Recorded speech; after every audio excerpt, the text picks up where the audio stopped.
Hi, my name is Adolfo Neto. I'm a professor at the Federal University of Technology, Paraná, here in Curitiba, Brazil, and I'm going to show you a little bit of what I teach in my Introduction to Functional Programming course. Let me share my screen. Okay, now you can see this is the Elixir school site. I'm on item 6, functions. One thing I'm not a big fan, but I know that there are different approaches and it's not very bad. I usually prefer to show named functions and then anonymous functions, but here they show anonymous functions. And the syntax for anonymous functions it's okay for Elixir. For instance, you type here fn, means you are defining a function. These are the arguments. You don't need to specify the types. There is an arrow, and then the operation with the arguments a plus b, and then n. So it begins with fn, ends with end. You see here they defined an anonymous, a nameless function, and applied, no, they assigned the function to a variable. So you know that in Elixir, functions, anonymous functions, any function are first-class citizens. They can be assigned to variables. But when you assign a function to a variable, and when you want to call that function that is assigned to a variable, such as sum, to call that function, you have to put the name of the variable, dot, and then the arguments. Elixir also has a shorthand, so it's you see this function and this function are the same, but here you're saying, no, this is a function. That's the ampersand, I believe, the name of the symbol. And this is the first argument and the second argument, and you are adding those arguments. So the rest is exactly the same. In a previous lesson, I believe, yes, lesson 4, they have shown how to do pattern matching. And here they show how to do pattern matching on anonymous functions, which I don't think it's really a great idea. Pattern matching is great for named functions, but they show that it's possible. So here you can see that it's possible to define an anonymous function using 1, 2, 3 clauses that come from that use some kind of pattern matching. So if you pass to this function okay result, a tuple, it will do this. If it's okay but it's not result, when result, what do they mean by result here? Because here result seems to be it's not going to, yes, it's clear here. This would never run as previous will, as the previous clause here will be matched beforehand. So this here is, this line here is useless. It shouldn't be here. It's here because they are teaching you how to do. Okay, here they call some result, handle result with okay some result, and then with error. So there is two possibilities here. Named functions, most of your work with Elixir is with named functions.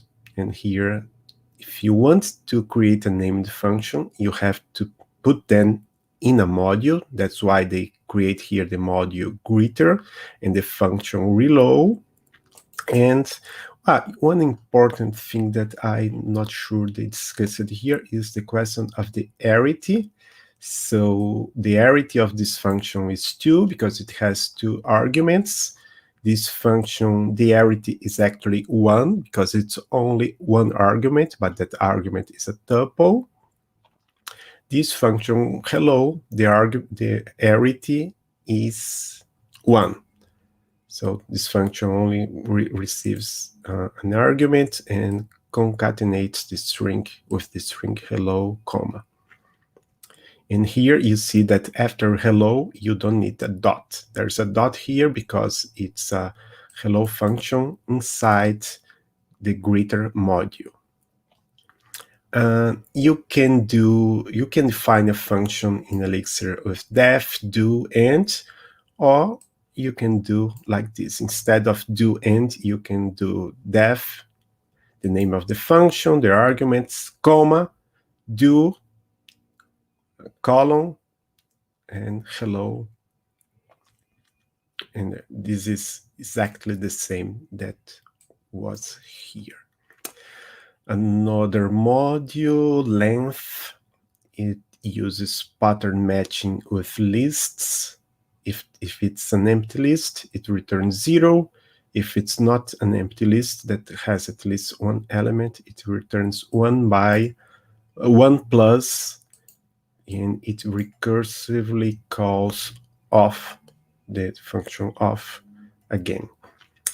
And this is interesting because it shows also how to ignore, but this is covered in pattern matching. You ignore the first element of the list.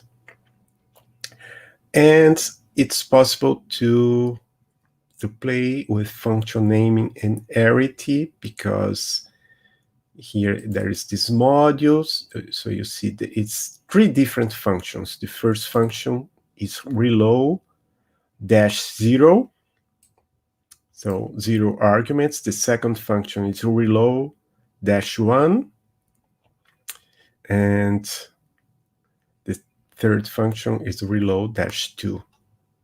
And here they call, it's the same name, but it seems that it's only one function, but there are 3 functions with different arities.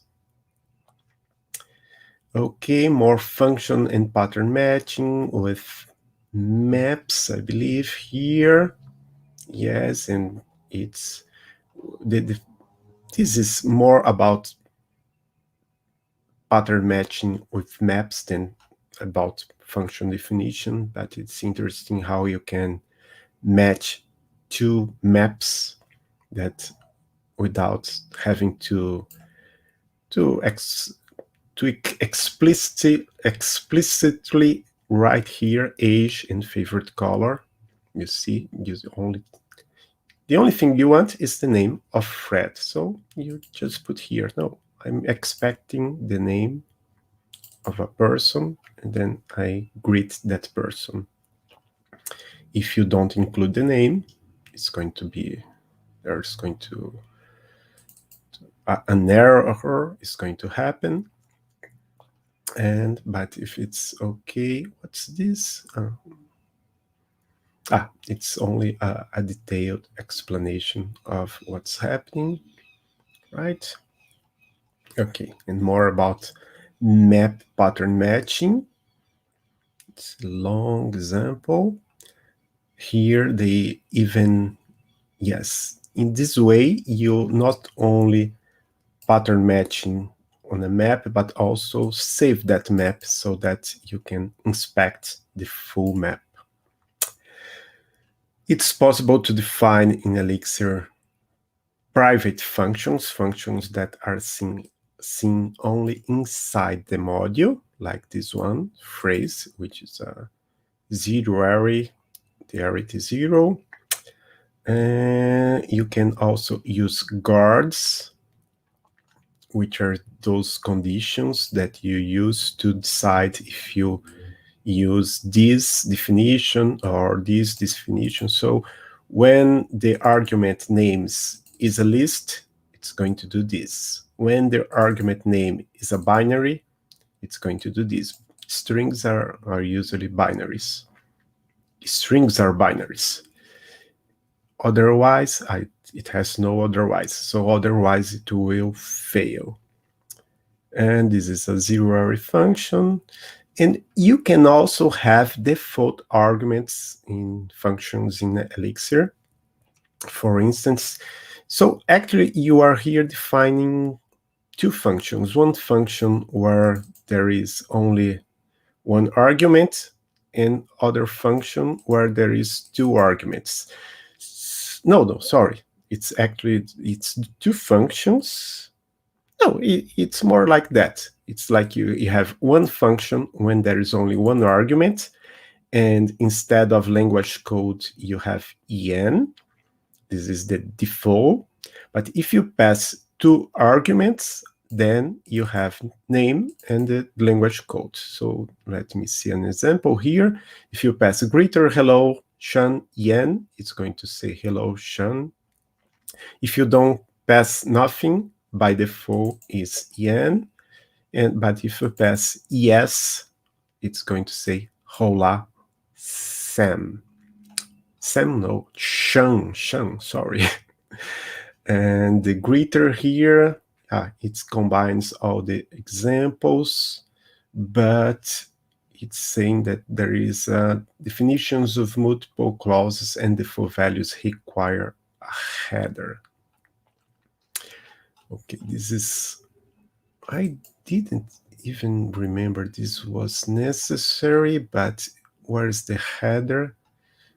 No, maybe there is a problem here because this part of the error shouldn't be here, like it's code, but maybe I'll have to do a pull request here to correct.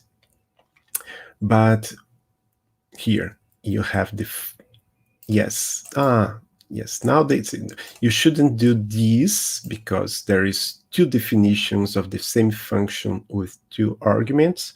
You should say, oh, there is a function A. So this is the header. You see, there's no do after a header. It's saying, no, there is A and B can be replaced by a default value. If A is first clause, you get B, and B will be default if the person who is calling foo doesn't include a second argument, and it's going to be B if the person includes a second argument. Def hello has multiple clauses and defines defaults in one or more clauses. Why it's complaining about hello too? Because it's here.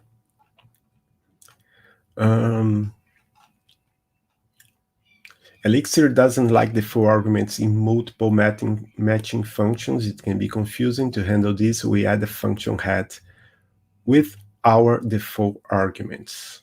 Okay, so now it's hello that receives. Let me copy this. Let me stop screen sharing here because I'm not sure everything I'm doing it's okay. Let me share again. Now I'm going to share only this. Okay. Let me call IX.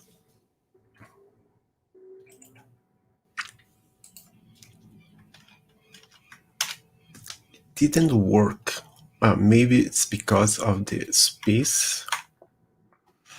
Yes, it's a good example of problems that you can have when you are using Elixir School. So let me remove, yes, no, the questions, I shouldn't have copied everything. I should copy only, yes, the module. Now I have the module greeter, and you see it's working. It has a, what's the name? It says a header.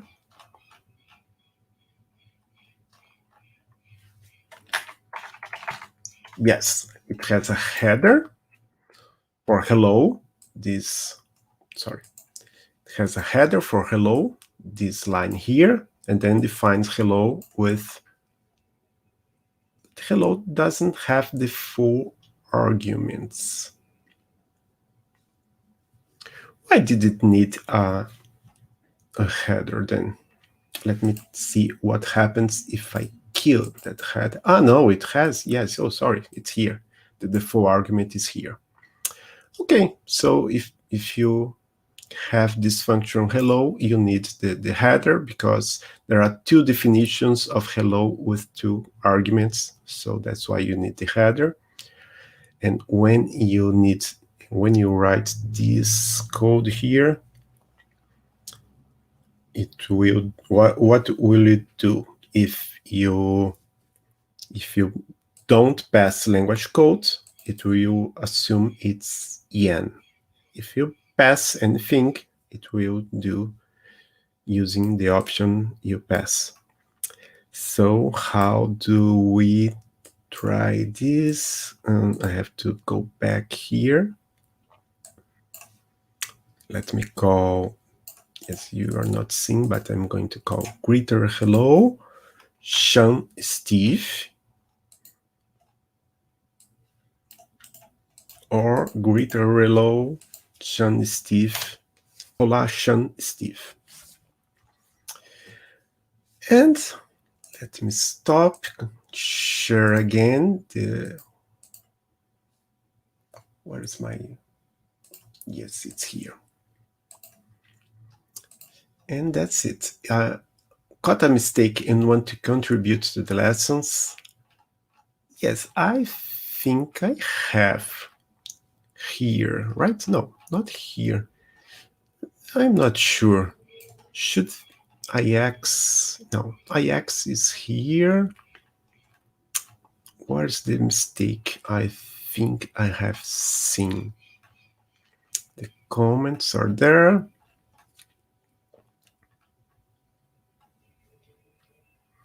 No, this is not a mistake because it's part of the answer.